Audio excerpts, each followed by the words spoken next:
안녕하십니까. 돌봄 인력의 역량 강화를 위해 노인 구강 관리에 대해 알아보는 시간을 갖도록 하겠습니다. 저는 저희 할매꽃 프로젝트의 연구 체계를 맡고 있는 서울대학교 치학대학원 예방치학교실의 교수 진보형입니다. 강의를 진행하기에 앞서 할매꽃 프로젝트에 대해서 간단히 설명드리도록 하겠습니다. 할매꽃 프로젝트는 지체 부자유자 및 노인의 구강관리를 체계적으로 관리하기 위해서 2021년부터 연구를 진행하고 있습니다. 할매꽃은 할아버지, 할머니에게 꽃같이 아름다운 삶을 드리자는 의미를 담고 있는 우리 프로젝트의 명칭입니다.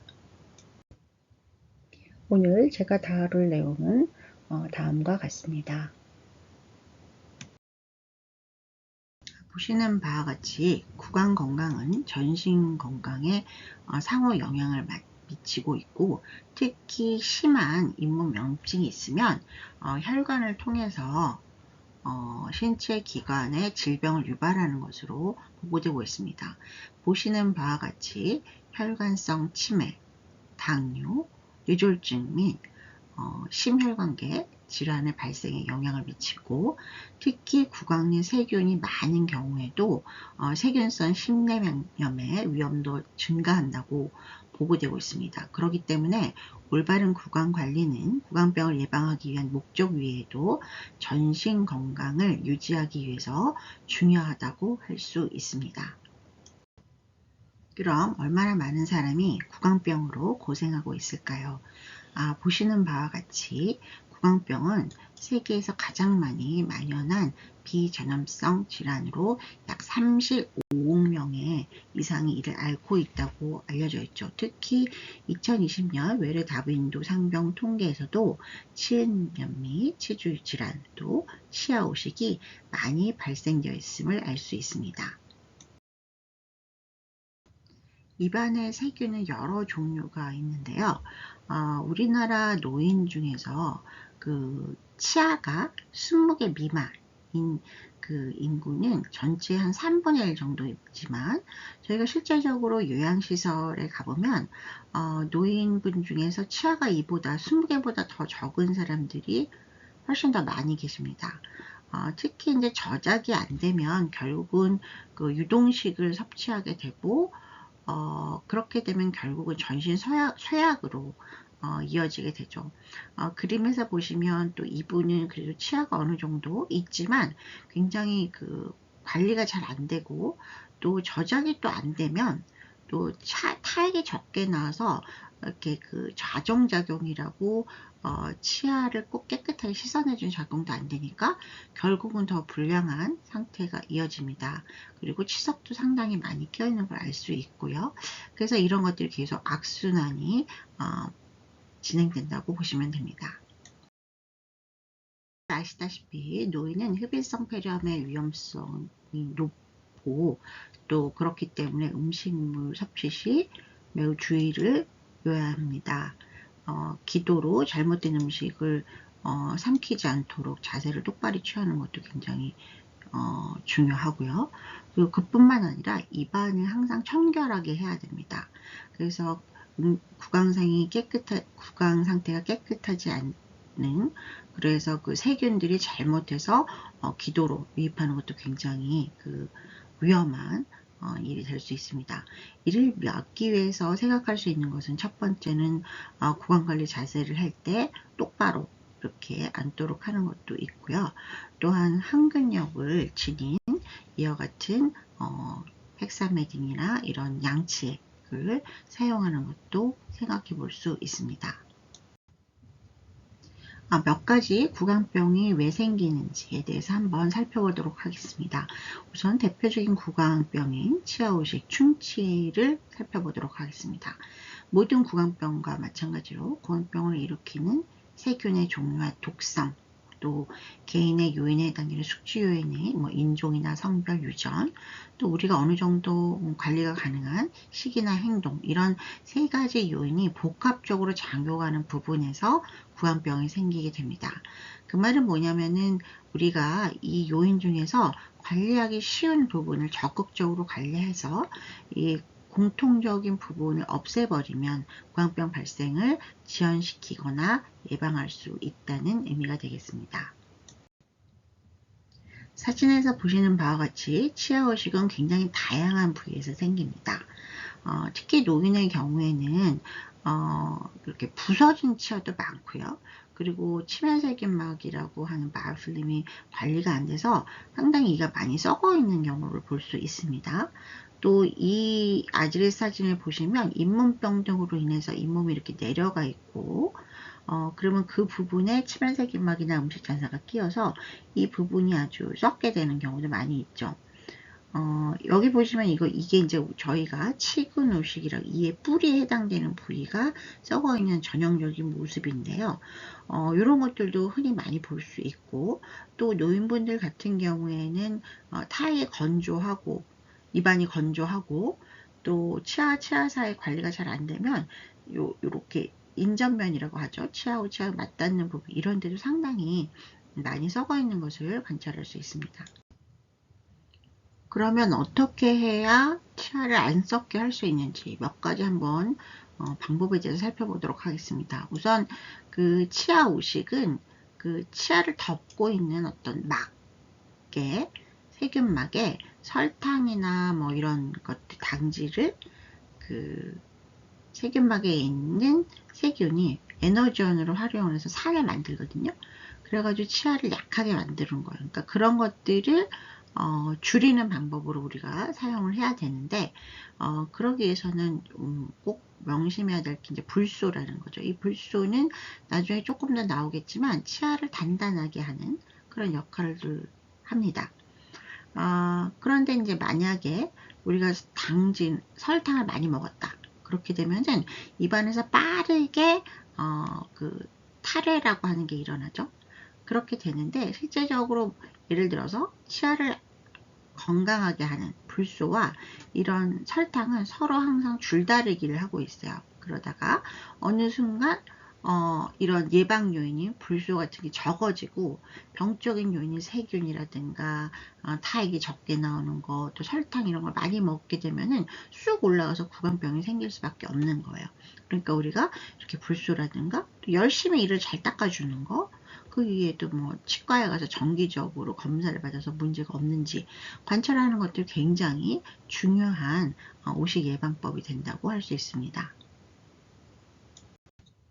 치아의식 예방을 위한 대표적인 방법인 불소 이용에 대해서 알아보겠습니다. 불소는 자연상에 존재하는 필수 영양소로 음식이나 물에 있습니다. 특히 예방을 목적으로 미량 투여 시에는 인체에 무해하며 치아를 튼튼하게 해서 치아의식의 위험을 줄일 수 있습니다. 불소는 우선 치아의 겉껍질을 단단하게 하고요. 초기에 적극적으로 사용하면 초기 의식을 원상태로 변화시킬 뿐더러 치아 표면의 광질이 천천히 떨어져 나가게 하는 역할을 합니다. 또한 불소 자체가 치아 오식을 일으키는 세균의 성장을 억제하기도 합니다. 그러면 불소가 그 아이에게만 영향이 있을까? 어른에게는 어떤 이점이 있을까 살펴보면요. 어른 중에서 그 구강 건조증이나 잇몸병, 또 보철물 등을 장착한 사람에게 생기는 우식을 어느 정도 막아줄 수 있어서 특히 그 어린 아이뿐만 아니라 청소년, 성인, 노인 모두에게 효과가 있는 원소라고 알려져 있습니다. 이런 불소 이용법으로는 우리가 직접 할 수 있는 치약이나 양치액을 사용하는 방법과 전문가들에 의해서 치아에 고농도 불소를 발라주는 겔이나 바니쉬 같은 것들이 있습니다. 요즘 치약은 1000에서 1100ppm 이상을 함유하고 있는 걸 사용하도록 권장하는데 또 1450ppm도 나왔습니다. 그래서 치아 오식 위험도가 높은 사람에게 권고되기도 합니다. 불소 치약을 닦을 때는 입안의 헹궈내기를 최소화해서 한 번이나 2번 정도 해서 불소에 의한 도포 효과를 높이는 게 좋고요. 또 불소에 양치를 할 때는 보통 0.05% 보라소다가 들어있는 걸 매일 양치를 하도록 권고하는데 이때는 한 10cc 한 모금 정도를 1분간 입에 물고 있다가 뱉게 하는데, 그 이후에 중요한 것은 양치회는 물로 입안을 헹구는 걸 조금 금하고 한 30분 정도 있다가 사용하는 것을 권고합니다. 또 다른 중요한 구강병은 치주병입니다. 치주병 역시 치면세균막에 의해서 발생하게 되는데, 이렇게 제거되지 않은 치면세균막이 있으면 염증 유발 요인에 의해서 잇몸이 병적으로 변화가 됩니다. 잇몸이 안 좋아지면 실제적으로 이렇게 잇몸에서 피가 나기도 하는데, 처음에는 기구를 넣었을 때만 피가 나다가 심해지면 저절로 출혈이 되기도 합니다. 이런 상태가 지속이 되면은 이렇게 잇몸을 지탱해주는 뼈가 녹아내리게 되고 입안에서 냄새도 심각하게 나게 됩니다. 잇몸병을 예방하는 가장 기본적인 방법은 역시 잇 닦기고, 또한 뭐 치석이나 이런 염증 물질은 이렇게 기구로 전문가에 의해서 반드시 제거해 줘야지 자연적으로는 없어지지 않습니다. 지금부터는 잠시 돌봄 인력분들이 좀 살펴봐야 할 구강 상태를 설명드리도록 하겠습니다. 맨 처음에는 입술을 봐야 합니다. 스스로도 거울을 보면서 어떤 부위가 이상한지 살펴보는 것도 좋은데요. 왼쪽의 입술은 정상적인 상태입니다. 그렇지만 대부분의 노인들은 가운데 있는 것처럼 입술이 말라 있거나 혹은 입술 꼬리 부분이 갈라져 있는 경우도 있고요. 심하면 피가 나는 경우도 있습니다. 이런 경우에는 보습제를 발라주거나 아니면 다른 원인이 있는지도 살펴보아야 됩니다. 두 번째는 혀인데요. 이렇게 정상적인 혀는 이같이 핑크색을 띠고 있고 치아 표면은 하얀색의 다른 착색이 없습니다. 근데 간혹 이렇게 하얗게 백태가 껴있는 경우도 있고요. 이 경우에는 이 닦을 때 혀까지 닦도록 교육을 해야 하고, 간혹 그 두껍게 하얀 백태가 끼어 있거나 아주 심하게 끼어 있거나 혹은 이와 같이 혀의 크기가 비정상적으로 어떤 부분이 커져 있다, 이런 경우에는 어떤 다른 질병이 있는지 확인하기 위해서 치과 의사에 의뢰를 해야만 합니다. 또 세 번째로 봐야 되는 것은 잇몸인데요. 지금 이 사진은 제가 예전에 관리해 드렸던 분인데, 실제적으로 색깔도 굉장히 연분홍색을 띠고 또 잇몸 경계 부위에 붉거나 출혈이 있는 것도 전혀 없죠. 상당히 좋은 상태이고, 지금 보시면 이렇게 보철물이 있는데 주변에 보면 잇몸도 부어 있고 약간 붉게 보이기도 하고, 심한 경우에는 어떤 경우에는 여기서 피가 나는 경우도 있습니다. 또 이분 같은 경우에는 이렇게 틀니를 끼고 계시는데 보면은 뻘긋뻘긋하게 이런 양상을 띠고 있죠. 이런 것들은 다 안 좋은 상태라고 보시면 됩니다. 타액이 굉장히 중요한데요. 실제적으로 약간 촉촉하고 그 다음에 입안에 약간 물같이 흐르는 정도 있는 게 좋습니다. 간혹 이제 노인분들 약들도 굉장히 많이 드시는데, 드신 약 중에는 타액을 분비를 줄이는 그런 것들도 있거든요. 그런 게 어떤 분들은 말씀하실 때 보면은 이렇게 치아 사이에 이렇게 타액이 쪼르륵 이렇게 끈끈하게 이렇게 있다던가, 아니면 타액이 거의 안 나와가지고 입이 착착 갈라지는, 사막처럼 갈라지는 그런 경우도 있는데요. 이런 분들은 저희가 수분 보충을 해준다던가 아니면 또 다른 보습제 이런 것들을 활용하거나 약을 처방할 수도 있기 때문에 이런 것들은 좀 관리를 해야 되는지를 살펴봐 주셔야 됩니다. 노인의 경우에는 부러진 치아가 상당히 많이 있을 수도 있고, 또 아니면 위아래가 닿아서 닳는 경우도 많이 있습니다. 또 이와 같이 이제 뿌리만 남아 있는데, 그렇게 뿌리만 남아 있는 부분이 또 썩어가지고 관리가 잘 안 되는 경우도 있거든요. 그래서 치아 부위에 이런 것들이 있는지, 또 이런 부러진 부위가 어떤 다른 구강 조직이나 혀에 상처를 입히지 않는지, 이런 것들도 관찰해 볼 필요가 있습니다. 의치를 끼고 있는 노인에게 꼭 검토해 봐야 할 것은 우선 틀니가 잘 맞는지 하는 것입니다. 오랫동안 장착한 경우에는 틀니가 안 맞아서 이렇게 들뜨거나 혹은 틀니를 지탱하는 치아가 부러져서 제대로 안 맞는 경우도 있습니다. 또 틀니 환자에게 꼭 봐주셔야 될 게 뭐냐면 밤에 주무실 때 틀니를 빼고 자는지, 또 틀니가 잘 닿는 이런 점막, 이게 붉은 반점이나 이상은 없는지 정도 살펴봐야 되고, 만약에 문제가 있으면 치과 의사에게 보여야 합니다. 입안을 깨끗하게 하는 것도 매우 중요한데요. 어떤 침연 세균막이나 음식물 찌꺼기들이 남아있는 경우에 세균이 훨씬 번식하기 쉽고, 또 치아 오식이나 잇몸병에도 영향을 줄 수 있습니다. 이런 염증들이 많이 있는 경우에는 전신 건강 유지에도 안 좋은 영향을 미치기 때문에 어떤 시설에서는 음식을 섭취한 후에 자리에 앉아서 이를 닦게 하거나 혹은 물로 입안을 헹구게 하는 것이 무엇보다 중요합니다. 지금부터는 사진의 몇 가지 사례를 한번 보도록 하겠습니다. 이 노인의 같은 경우에는 현재 틀니와 같은 보철물을 끼고 있지는 않으십니다. 그렇다면 여기 남아있는 치아들, 지금 보시면 여기 잇몸이 내려간 치아가 있고요. 그 다음에 조금 모양이 틀어졌죠. 위치가 틀어졌지만 뿌리 부분이 남아 있습니다. 그러면 이런 치아를 다 뽑고 틀리해야 할까? 그리고 지금 있는 몇 개의 치아가 과연 필요 없는 것일까? 그렇지 않습니다. 치아가 남아있다는 것은 굉장히 큰 의미를 가지고 있는데요. 특히 입맛을 느낀다던가 아니면 잇몸뼈 흡수도 이렇게 치아가 한두 개라도 남아있으면 서서히 진행되는 것을 알 수 있습니다. 그리고 여기에 있는 치아들은 비교적 뿌리도 길고 긴 치아들이기 때문에 관리를 잘 한다면 어느 정도 이게 오랫동안 유지가 될 수 있는 상황이기도 합니다. 이 오른쪽 사진은 저희가 그러면 제거해야 할 치면 세균막의 부착 정도를 평가하기 위해서 모드를 바꿔서 촬영한 것인데, 보시면 이렇게 붉게 변한 부분들, 여기가 제거가 안 된 치면 세균막이 있는 부분입니다. 그렇기 때문에 이런 부위를 중점적으로 치아 하나하나를 세밀하게 닦아 주어야만 합니다.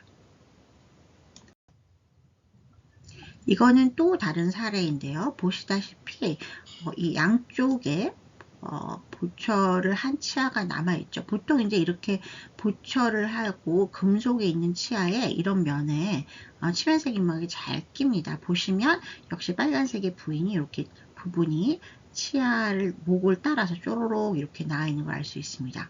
그러니까 결국 치아 잎은 3개가 남아 있지만 이 치아가 남아 있는 덕분에 잇몸의 모양도 굉장히 둥그스름하게 좋고요. 그런데 이제 문제는 이 치아를 부분적으로 열심히 잘 관리를 해서 닦아줘야 될 필요가 있습니다. 지금부터는 조금 더 실질적인 관리 팁 하나하나를 살펴보도록 하겠습니다. 칫솔은 머리 크기가 작고 입술물 끝이 둥근 일반모가 좋고요. 미센모는 오히려 주는 힘이 약한 노인의 경우에는 제대로 닦이지가 않습니다. 그러므로 중간모 정도의 일반모를 쓰는 것이 좋습니다. 간혹 치아가 한두 개만 남아있는 경우에는 머리가 작은 칫솔 혹은 아동용 칫솔도 사용해도 좋습니다. 손잡이는 가능하면 굵은 것이 좋고요. 그래야 잘 잡으실 수 있습니다. 전동 칫솔의 경우에는 이 진동을 견딜 수 있는 노인의 경우에는 전동 칫솔을 사용해도 좋습니다. 보시는 바와 같이 칫솔모가 이와 같이 심하게 벌어지고 낡은 경우에는 바로 칫솔을 교체해야 합니다. 그 외에도 첨단 칫솔 혹은 치아 사이를 닦을 수 있는 치간소 사용하는 것도 도움이 됩니다. 실제적으로 치간 관리가 잘 되는 경우에는 심혈관 질환의 위험성을 낮춘다는 연구 결과도 있습니다. 그 이외에 혀를 닦아주는 보조도구의 사용도 고려해야 하는데, 이때 주의할 점은 너무 빡빡 닦아서 치아가 빨갛게 되는 홍솔이 생기지 않도록 해주어야 합니다. 치아 사이도 닦기. 치아 사이를 닦는 것은 구강병 예방을 위해 매우 중요합니다. 치실, 치간 칫솔과 같은 구강 관리용품을 사용할 수 있습니다.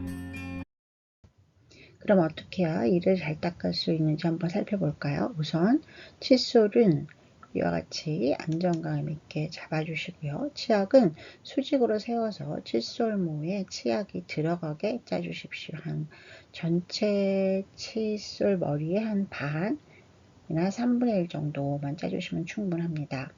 또 이를 닦을 때 보면 빼먹고 닦거나 안 닦는 부위가 생깁니다. 특히 혀가 닿는 안쪽 부분을 그냥 안 닦는 경우도 있는데, 이를 막기 위해서는 먼저 치아 안쪽 면을 닦아주시고요. 그 다음에 바깥면, 그 다음에 씹는 면, 입천장과 혀 순서로 닦아주시는 것이 좋습니다. 그리고 노인들이 이를 혼자서 닦으셨다 해도 돌봄 인력 분들이 다시 한번 이와 같은 순서로 이를 닦아주는 것을 도와주시면 훨씬 더 좋을 것으로 생각됩니다. 마지막에 입안 헹구기는 물을 최소화해서 헹궈내고 칫솔은 깨끗하게 닦도록 해 주십시오. 우선 이를 닦을 때 그 칫솔질이 되는 부분은 이 칫솔의 끝부분입니다. 그래서 노인분들은 치아를 닦는다 했을 때는 강모, 칫솔모의 끝부분이 치아를 향하게 하고 앞뒤로 굉장히 짧게 움직여줍니다. 왔다 갔다. 이름 길게 하면 또 쓸어내리니까 안 되고요. 짧게 하고, 만약에 이와 같이 치아가 하나, 두 개 남아있다 그러면 이 치아 주변을 돌돌돌 돌리면서 닦아주는 것이 도움이 됩니다. 씹는 면도 너무 힘을 줘서 닦는 게 아니라 부드럽게 살살살 닦아주시면 되고요. 그 다음에 앞니 안쪽은 칫솔을 이렇게 가로로 하면 안 닦게 되니까 세워서 훑듯이 닦아주시는 게 좋습니다. 마지막으로 입천장과 혀도 부드러운 솔로 닦아주시면 좋겠습니다. 또 이제 중요한 것이 아까 마사지 말씀을 드렸는데요. 이렇게 치아가 없는 잇몸 부위도 손으로 가볍게 꼭꼭 눌러서 마사지 하듯이 지그시 누르면서 닦아주는 게 좋습니다. 손잡고 칫솔질 동작 돕기. 노인의 힘이 부족해서 제대로 칫솔질을 하기 어려울 수 있습니다. 노인의 칫솔 든 손을 함께 잡고 칫솔질을 합니다. 어르신, 제가 어르신 손 위에 손 올려도 될까요? 네, 칫솔질 같이 해봐요.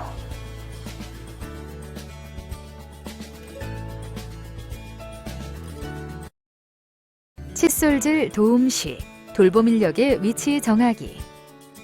노인과 돌봄 인력이 서로 마주보거나 살짝 옆에 섭니다. 노인은 자신의 앞에 거울을 통해 스스로 이 닦는 모습을 보면서 칫솔질 하게 합니다. 돌봄 인력이 이 닦는 시범을 보일 경우 노인과 눈맞춤을 할 수 있게 자세를 낮춥니다. 돌봄 인력이 위에서 내려다보면 노인이 돌봄 인력을 의식해서 고개가 뒤로 젖혀질 수 있습니다. 이 경우 이 닦기가 불편하고 입안의 내용물을 잘못 삼키게 되어 흡인성 폐렴 발생 위험이 있습니다. 틀니 관리는 직접 노인이 하는 경우도 있으나 돌봄 인력도 하는 방법을 알고 계시는 것이 좋을 것으로 생각됩니다. 우선 물이 담긴 대야나 아니면 타월을 깔고 그 위에서 닦아야 합니다. 만일의 경우 틀니를 떨어뜨려서 파손되는 것을 최소화하기 위해서입니다. 틀니를 닦을 때는 치약을 쓰면 치약에 들어있는 마모제 성분에 의해서 틀니가 닳게 되어 결국 안 맞게 됩니다. 그래서 주방용 세제를 사용하도록 권고하고, 또 그 틀니를 잡을 때는 이와 같이 이렇게 양손을 마주보고 잡는 게 아니라 검지 사이에 틀니를 넣어서 안정감 있게 잡은 후에 닦아주셔야 됩니다. 밤에 주무실 때는 뭐 타올이나 이렇게 싸서 두는 게 아니라 이렇게 물이 담긴 전용 용기에 넣어서 보관해 주시기 바랍니다. 또 폴리덴트 같은 틀니 세정제들도 많이 사용하시는데요. 이때는 물이 들어있는 용기에 틀니 세정제 하나를 넣고 충분히 담기도록, 틀니가 담기도록 물을 넣은 후에 한 1시간 정도 담가 두셨다가 틀니 닦는 솔이나 아니면 일반 칫솔을 가지고 구석구석 부드럽게 틀니 안과 밖을 닦아주시면 됩니다. 틀니는 전체 틀니와 부분 틀니가 있습니다. 닦는 방법은 비슷한데요. 우선 안정적으로 잡고 바깥쪽 치아를 이렇게 쓸듯이 닦아주시고 안쪽은 마모가 되지 않게 부드럽게 닦아줍니다. 실제로 식사 후에 자신의 치아를 닦듯이 틀니도 닦아주셔야 합니다. 부분 틀니는 조금 더 복잡한데요.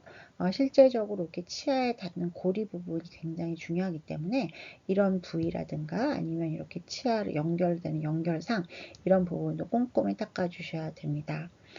틀니를 뺀 입안 전체와 또 입천정, 혀도 닦고 또 손가락으로는 잇몸 위에 그 치조골이랑 뼈 부분을 부드럽게 조물조물 마사지 해주시기 바랍니다. 거동이 자유롭지 못하고 이를 스스로 닦을 수 없는 노인의 구강관리 자세 잡기. 구강관리 시 생길 수 있는 잘못된 삼킴, 사례 등을 예방하고 노인 관절에 무리가 덜 가도록 바른 자세를 취해야 합니다. 그럼 올바른 칫솔질 자세를 알아볼까요? 침대에 앉아서 칫솔질 할 경우 침대 등받이를 45도로 조정하여 반자의 자세로 노인이 편하게 앉도록 합니다. 머리를 받치도록 머리와 목 아래에 베개를 댑니다. 허리 쪽이 떠 공간이 생기면 작은 베개나 수건을 대어줍니다. 하반신에 무리가 가지 않도록 무릎 아래와 발 아래에 베개나 쿠션을 둡니다. 침대에 기대어 앉을 수 없는 경우 침대에 기대어 앉을 수 없는 노인은 옆으로 누운 추가위로 자세를 취하게 합니다. 노인을 옆으로 눕힌 후 무릎 사이에 베개를 받쳐 머리와 같은 높이가 되게 합니다. 그리고 팔 사이에 베개를 두고 노인이 안정감 있게 누울 수 있게 합니다. 편마비 환자는 마비된 쪽이 위로, 건강한 쪽이 아래로 가게 하면 물뱉기 동작에 도움이 될 수 있습니다.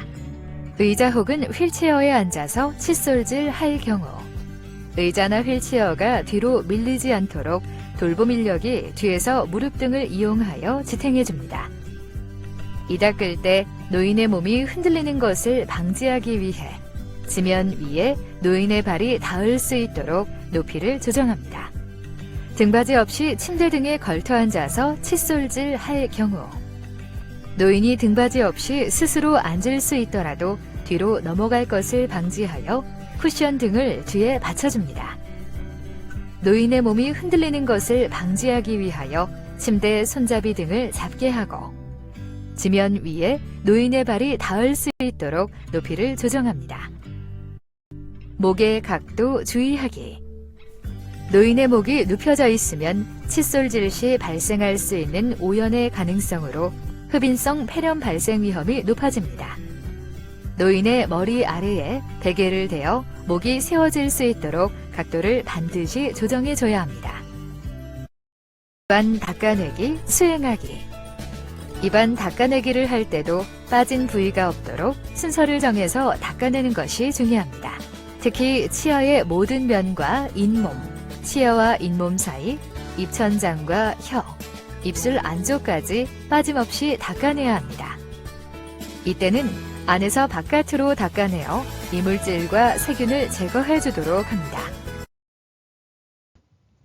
아무쪼록 이번 강의를 통해서 조금이나마 노인 구강 관리를 할 수 있는 여러분의 능력이 향상되는데 도움이 되었으면 하는 바람입니다. 감사합니다.